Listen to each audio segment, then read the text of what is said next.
23편 1절에서 6절까지 함께 교독합니다. 여호와는 나의 목자시니 내게 부족함이 없으리로다. 그가 나를 푸른 풀밭에 이시며 쉴만한 물가로 인도하시는도다. 내 영혼을 소생시키시고 자기 이름을 위하여 의의 길로 인도하시는도다. 내가 사망의 음침한 골짜기로 다닐지라도 해를 두려워하지 않을 것은 주께서 나와 함께 하시니 주의 지팡이와 막대기가 나를 안위하시나이다. 주께서 내 원수의 목전에서 내게 상을 차려주시고 기름을 내 머리에 부으셨으니 내 잔이 넘치나이다. 내 평생의 선하심과 인자하심이 반드시 나를 따르느니 내가 여호와의 집에서 영원히 살리로다. 아멘. 아멘.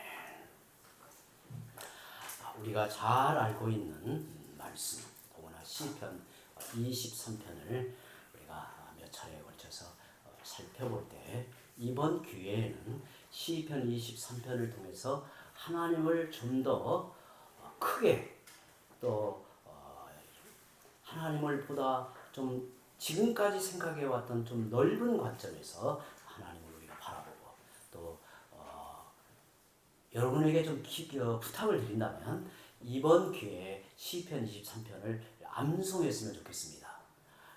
이 암송을 하면요 매우 유익한데 오늘 말씀을 통해서 그 유익이 무엇인가를 함께 나눌 때 이번 몇 번 살펴보면서 시편 23편을 꼭 암송해 보시기 바랍니다. 도전하면 가능합니다. 요한 칼빈은 그의 시편 주석 서문에 시편을 가리켜 우리 영혼의 해부학이다 이렇게 했습니다. 시편을 가리켜 우리 영혼의 해부학이다. 특이하게 설명했죠. 시편은 우리 영혼의 깊은 세계를 다루고 있을 뿐만 아니라 내면의 수많은 감정을 고백을 드러내고 있습니다. 그런데 설교자의 황태자로 불리는 그야말로 교회 역사 속에서 최고의 설교자라고 이렇게 여겨지는 스펄전은 그 당시에 참 오래된 영국에서 이렇게 사역하시는 스펄전은 그랬다고 해요. 스펄전의 설교를 듣기 위해서 저녁이면 수많은 교회 성도들이 모여들었는데 2만 명 정도가 모여서 설교를 들었다고 해요. 그러면 그 설교가 인쇄가 돼서 한 주가 지나면 거의 이렇게 그때 어떻게 전달이 됐는지 모르겠지만 전 세계에 이렇게 설교가 퍼져 나갔다고 하니까 그분이 얼마나 유명한 분이었는가를 이제 우리가 짐작을 해봅니다. 근데 찰스 스펄전은 시편 23편을 가리켜 시편의 진주이다. 시편에서도 진주와 같다라고 했습니다. 그만큼 강렬하고 귀중한 말씀입니다. 실제로 시편 23편은 성도들이 가장 사랑하는 시편이고 특별히 고난과 고통 가운데 있을 때 큰 위로가 되는 말씀입니다.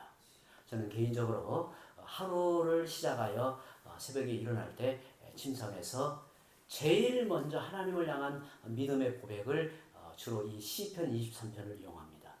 여호와는 나의 목자시니 내게 부족함이 없으리로다. 이렇게 시작을 하면 하나님의 위대하심, 나의 목자이심이 더 깊이 와닿고요.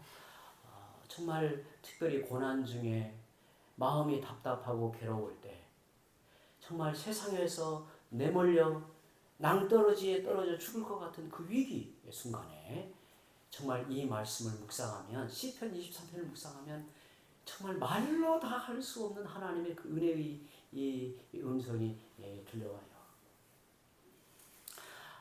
저는 개인의 어떤 소박한 이 바람이 있다면 죽음에 이르렀을 때 죽음이 이제 바로 눈앞에 이르렀을 때 이 시편 23편을 이렇게 조용조용하니 아뢰면서 주님 품에 안기고 싶어요. 그렇게 저는 이 시편 23편은 특별하다고 생각을 합니다.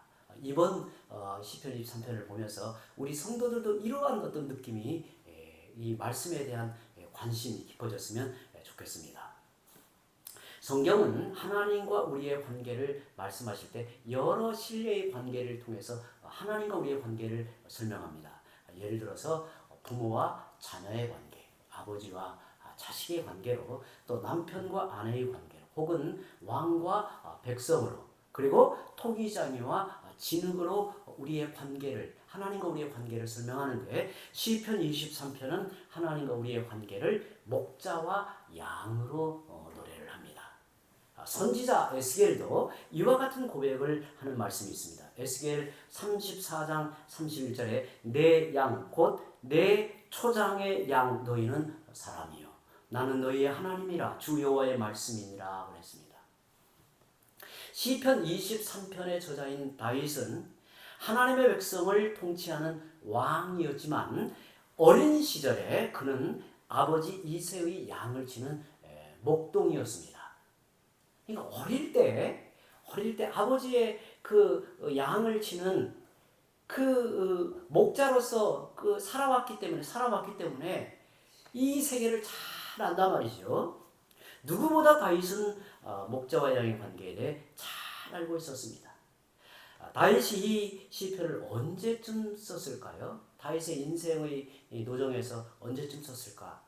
보통 추정하기를 노년에 지었을 거라고 봅니다. 다윗이 노년에 이 시편을 지었을 거라고 봐요. 그러면 이제 느낌이 달라지죠. 여러분, 사무엘 상과 사무엘 하를 통해서 다윗의 생애를 우리가 보면 정말 파란만장한 다윗의 생애를 보게 돼요. 기가 막힌 삶을 봅니다. 우리 성도들과 올해 한 4개월 정도 사무엘상 사무엘하를 천천히 이렇게 묵상하면서 저들과 다시 그 다윗의 생애에 대한 정말 많은 생각이 되더라고요. 뭐 수도 없이 읽었지만 또 이렇게 다윗의 생애가 새롭게 와닿아요. 이새의 8번째 아들로 태어난 그는 어려서부터 양치기 일을 감당하고 아버지의 그 일을 받들고 살죠. 그런데 어느 날 하나님의 부르심으로 사무엘 선지자를 통해 왕으로 기름 부음을 받은 뒤에 그는 아주 극적인 상황의 전환이 뭐였냐면 블레셋의 골리앗 왕과 골리앗과의 싸움에서 극적으로 승리를 합니다. 그리고 사울 왕의 사위가 되고 요나단과 깊은 우정의 친구가 돼요. 요나단과 그 다윗 간의 그 우정이 얼마나 깊은가 그 장면을 보면 저는 그 말씀을 새벽에 말씀 묵상하면서 몇 차례 울었어요. 정말 그 애잔한 어떤 그 느낌이 막 이렇게 차오르더라고요. 그 장면이.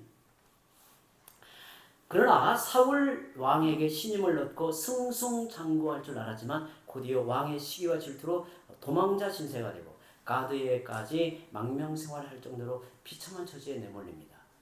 저는 그 사무엘상 사무엘하 말씀을 이렇게 묵상하면서 어느 날 무슨 이렇게 이제 질문이 떠올랐냐면 사울과 다윗의 나이 차이가 얼마나 되었을까? 또 요나단과 그렇게 우정의 깊은 관계가 있었는데 나이가 몇 살 차이였을까? 이게 이제 어느 새벽에 궁금하더라고요. 그래서 이제 다 이제 자료도 찾아보니까 이게 이제 추정을 해야 되는 부분이 있더라고요. 그래서 제가 도저히 이게 이제 연결이 안 되는 부분을 그 합신 구약 교수인 김지수 교수에게 전화를 해가지고 물어봤어요. 이 부분을 어떻게 보냐니까 자기도 가만히 듣더만 그러게요. 그 굉장히 흥미로운 질문인데요. 그리고 이제 대답을 그 이상은 안 하시더라고요. 근데 우리가 이제 추정을 해보면 그 사울 왕이 이 요나단과 나이 차이가 어느 정도 되었을 거라고 보냐면 이제 추정을 해야 돼요. 이 부분은. 그러니까 어떻게 추정을 하냐면 아버지를 따라 전쟁터에 나가는 나이를 보면 대략 20살 정도 차이가 납니다. 왜냐하면 이스라엘 백성들은 전쟁터에 나갈 때는 몇 살 이상이 되어야 출전하기 때문에 아버지의 나이가 거기에 나오니까 대략 보면 20살 정도 차이가 나요. 20살. 그리고 다윗과 사울 왕의 나이 차이는 이제 성경이 나오니까 사울 왕이 몇 살에 죽냐면 80살에 죽어요. 그리고 사울 왕이 죽은 다음에 다윗이 왕이 되잖아요. 근데 다윗이 그때 몇 살이었냐면 30살이었어요. 그럼 몇 살 차인가요? 50살입니다. 50살. 그 할아버지가 그 젊은 소년을 잡으려고 10년 세월을 쫓아다니는 걸 보면 좀 우습잖아요. 그 할아버지가 그 정말 뭐 총명하고 눈이 막 반짝반짝한 그 총명한 그 소년을 잡으려고 10년을 쫓아다니잖아요. 그 장면을 보면 또 좀 우습잖아요. 그 할아버지가 그 모습이. 그런데 요나단과 그렇게 다윗을 보면 몇 살 차이에요? 30살 차이예요. 왜냐하면 50살이고 20살이니까. 근데 30살 차이면 친구가 되기가 쉬워요, 어려워요? 그거 어렵잖아요. 그런데 둘이 정말 얼마나 둘이 아끼고 사랑하고 생명을 서로 이렇게 연합하여 사랑하는 관계가 돼서 나중에 요나단의 아들을 사울 왕가가 다 죽어도 요나단의 아들을 극진하게 보살피잖아요. 자기 왕의 상에서 음식을 먹게 하는 그 장면을 보게 됩니다. 그러나 결국 이제 사울 왕이 죽고 난 후에 남북으로 갈라져 싸우는 이스라엘을 통일하여 통일 왕국을 이루었고 예루살렘을 정복하여 수도로 세우고 하나님의 법궤를 되찾아오죠. 주변의 이방 족속을 제압하여 국력을 증진시킵니다. 완전히 그냥 안정된 나라로 다 이제 자리를 확고하게 잡아요. 다윗의 안정기, 번영기, 그야말로 다윗 왕의 그 늠름함, 신앙면이나 또 어떤 국가의 어떤 정치나 또 이웃과의 관계에 있어서 그야말로 빈틈이 없는 특별한 통치를 펼쳐갔어요. 그런데 이때 이제 문제가 생기잖아요. 이때 밧세바의 간음이라는 큰 죄를 범하고 이제 엄청난 반란을 당합니다. 엄청난. 저는 이전에 보지 못했던 이 새로운 생각이 많이 되더라고요. 이번에 그 사무엘 상하를 보면서 다윗의 이 오점이 다윗에게 있어서 어땠을까를 생각해봐요. 만약에 다윗에게 네 인생의 오점을 한 부분만 지어줄 수 있는 권한을 주면 다윗은 아마 이 밧세바의 이 오점을 지웠을 거예요. 그 일로 인하여 자식들 간에 이제 칼부림이 나잖아요. 자식들 간에 이제 칼부림이 나서 죽고 죽이는 일이 벌어지고 심지어는 이 일로 인하여 큰아들 압살롬이 아버지에게 칼을 들이대고 이제 반역을 하잖아요. 그래서 다윗이 칼을 들고 차마 맞서지 못하고 다윗이 맨발로 빨리 도망을 갑니다. 도망을 가. 그렇죠. 셋째죠, 셋째. 제가 착각했습니다. 압살롬이 셋째인데, 그런데 그 다윗이 도망을 갈 때 그 조롱하는 사람들 앞에서 다윗이 정말 눈물을 흘리면서 고개를 들지 못하고 수치스러워서 막 도망가는 모습을 보면 죄로 인하여 비참해진 인생이 뭘까를 깊이 생각하게 돼요. 그 장면을 보면. 그러니까 사실 우리가 연약하여 죄를 범하기도 하지만 참 죄라는 게 이렇게 무섭다는 생각이 절로 들지 않겠어요? 이처럼 다윗은 많은 기쁨과 영화를 누렸지만 외적인 위기와 내적인 위기로 수많은 고난과 수치를 당하는 파란만장한 삶을 삽니다. 시편 23편은 그가 주님과 함께 영욕의 세월을 보낸 후에 기록되어진 것으로 봅니다. 사망의 음침한 골짜기, 해, 원수 등의 함축된 표현에는 다윗이 경험한 많은 고난과 역경이 오롯이 담겨져 있습니다. 그러나 재미있는 것은 이 시편에는 두려움이라고 하는 것은 또 없어요. 주님의 도우심과 은혜로 가진 역경을 이겨낸 체험이 그에게 있었고 또한 앞으로의 승리를 확신했기 때문일 겁니다. 시편 23편은 어떠한 상황에도 하나님을 향한 신뢰를 고백하는 시편입니다. 어떠한 상황에서도 하나님을 신뢰하며 고백하는 시편. 그래서 이 시편을 가리켜 신뢰의 시편이라고 부르기도 합니다. 인생이 경험하는 건강의 문제, 인간관계의 위기, 재정의 어려움 등 많은 고난과 역경에도 불구하고 하나님을 신뢰하고 치유와 회복을 확신하며 소망 중에 살아가야 함을 가르치는 귀한 말씀이 시편 23편입니다. 다윗은 주님은 나의 목자요 자신은 주님의 양임을 명확히 규정하여 선언을 합니다. 그러니까 어찌 보면 시편 23편의 주제는 1절에 이제 딱 제시를 하는 거예요. 여호와는 나의 목자시니 내게 부족함이 없으리로다. 이렇게 선언을 하죠. 저는 대학 때 굉장히 흥미롭게 읽었던 이 기억에 남는 책이 뭐였냐면 아프리카 선교사의 아들로 태어나 8년 동안 목자로 살았던 그 필립 켈러가 쓴 양과 목자라는 책이었습니다. 그 필립 켈러는 아프리카 아버지를 따라 아프리카 선교사로 가서 또 어떤 기회가 돼서 8년 동안 목자로 이렇게 경험한 일이 있어서 그것을 바탕으로 시편 23편을 이렇게 그냥 이렇게 풀어 쓴 책인데요. 목자와 양이란 양과 목자를 굉장히 유명한 책, 오래된 책입니다. 근데 거기에 보면 양의 특성에 대하여 재미있는 이야기를 거기에 기록해 놓았습니다. 몇 가지만 좀 소개하면 양은 방향 감각이 없고 느리며 겁이 많은 동물이다 이렇게 소개를 해요. 우리는 양을 안 길러봤으니 잘 모르는데 그분은 양을 길러보고 양의 어떤 독특함을 이렇게 설명합니다. 방향감이 없고 느리고 겁이 많은 동물. 또한 스스로 방어할 만한 예리한 이빨이나 발톱이 없어서 위험에 처해도 맞서 싸우지 못하는 무력한 동물이라고 합니다. 더구나 혼자서는 먹이를 찾아가지 못해 그 초장에서 풀을 다 뜯어먹고 나면 그냥 뿌리까지 다 그냥 이렇게 먹고 없어지면 그냥 굶고 서 있다고 해요. 양의 특징이에요. 그리고 갈증이 나도 혼자서는 겁이 많아서 물가에 가서 물을 먹지 못해 심지어는 목이 말라 죽기도 한다고 해요.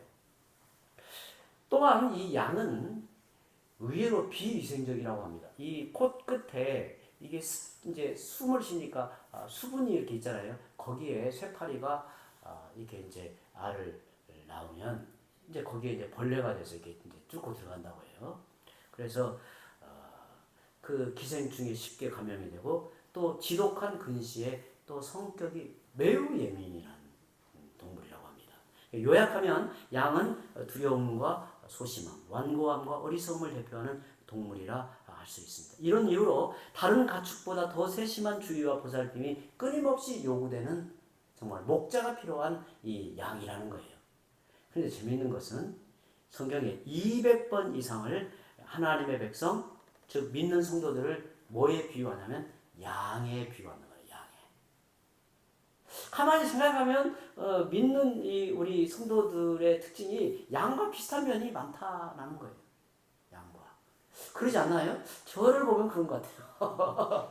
저를 보면 그런 것 같아요. 이게 양과 같다는 생각이 들어요. 우리는 양이요. 하나님은 우리의 목자이시다라고 말씀을 합니다. 그런데 여호와는 나의 목자신이라고 할 때 그 여호와라는 말이 우리가 잘 알고 있듯이 여호와라는 말은 스스로 계시는 분, 자존자라는 말입니다. 여러분 모든 피조물은 스스로 존재할 수가 없어요. 다시 말하면 종속된 관계예요. 종속이 돼야 돼요. 자식도 부모를 통해서 나오잖아요. 이런 모든 것도 누군가에 의해서 만들어지지 스스로 저절로 생기는 수가 없어요. 근데 하나님만이 스스로 계시는 분, 자존자이시다는 거예요. 하나님은 창조주요 전능자이시며 초월자요 구원자이시며 치료자요 공급자이십니다. 당시 사람들에게 목자는 생각해보면 천한 이 직업이었거든요. 그 당시 유대 사회에서 이스라엘 백성들에게 있어서 목자는 이게 고급 직업이 아니라 천한 직종이었어요. 그래서 하나님을 목자로 비유하는 것은 사실 이면만을 보면 적절하지가 않죠. 그럼에도 하나님을 목자로 묘사하는 것은 양을 대하는 목자의 자세와 사랑 때문에 그렇습니다. 요한복음 10장 14절 15절에 나는 선한 목자라 나는 내 양을 알고 양도 나를 아는 것이 아버지께서 나를 아시고 내가 아버지를 아는 것 같으니 나는 양을 위하여 목숨을 버리노라. 어떤 의미에서 우리가 양과 같은 존재이기에 하나님이 참으로 우리의 목자이심을 드러내기 위해서 이런 관계를 설명하는 거죠. 우리를 위해 목숨을 내어주기까지 사랑하시는 주님이 우리의 목자이십니다. 양이 목자를 위하는 게 아니라 목자가 양을 위합니다. 양은 목자를 절대적으로 의존하기에 목자 없이는 살아갈 수가 없습니다. 양은 자기 양을 사랑하고 목숨을 다해 지켜주는 목자를 신뢰함으로써 생명을 부지할 수 있는 겁니다. 그래서 어떤 목자를 만나느냐에 따라서 양의 운명은 결정이 돼요. 헌신적인 선한 목자와 함께라면 그는 평화롭고 행복하게 살아가는 길이 열립니다. 그러나 싹군 목자 아래서는 그가 방치되어 굶주리거나 맹수들에게 잡혀 죽을 수가 있는 거죠. 요한복음 10장 12절에 싹군은 목자가 아니요 양도 제 양이 아니라 이리가 오는 것을 보면 양을 버리고 달아나느니 이리가 양을 물어가고 또 해치느니라.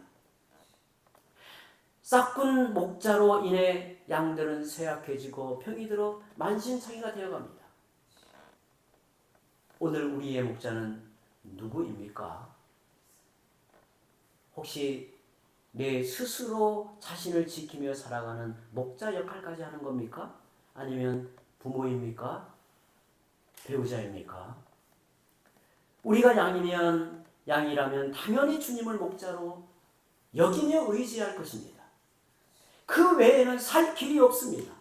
다윗은 여호와 하나님을 나의 목자라고 선언을 해요. 그런데 이 시편을 천천히 이렇게 읽어보면 나 혹은 내라는 말이 무려 14번이나 나와요. 이게 14번이나 반복되는 거예요. 이는 하나님과 나의 관계가 매우 친밀한 관계이고 인격적인 관계임을 나타내고자 한 겁니다. 여호와는 나의 목자이심으로 나를 먹이시고 나를 돌보시고 나를 인도하시고 나를 지켜주신다는 것을 말하는 겁니다. 여러분, 우리 인생의 성패는 소유가 아닌 관계에 달려있는 것을 봅니다. 관계가 어그러지면 모든 것이 무너지고 삶의 기쁨이 사라지고 맙니다. 인생의 대부분 위기는 사실상 관계의 위기에서 옵니다. 따라서 관계의 지혜를 배우는 건 중요하죠. 상하고 틀어진 관계를 치유하고 회복해야 합니다. 예수 그리스도는 하나님과 우리 사이의 관계를 회복하시기 위해 이 땅에 오셨습니다. 세상에서 관계가 단절되고 심지어 친구들과 형제까지 나를 떠나갈 때도 나의 목자가 되시는 하나님만은 우리가 끝까지 붙들어야 그 속에서 모든 관계는 다시 회복되고 온전해지는 겁니다. 인간의 자기 정체성은 하나님과의 관계에서 분명히 확립됩니다. 소년 시절에 블레셋 장수 골리앗과 싸웠던 다윗은 그 용기가 어디에서 왔을까요? 여러분, 다윗이 무모해서 그리했을까요? 우리가 그 장면을 보면 다윗과 하나님과의 관계를 알지 못하면 이게 뭘로 보이냐면 무모한 일로 보여요. 그러나 다윗은 자신이 여호와께 속한 자이고 내 인생의 목자는 여호와이심을 고백합니다.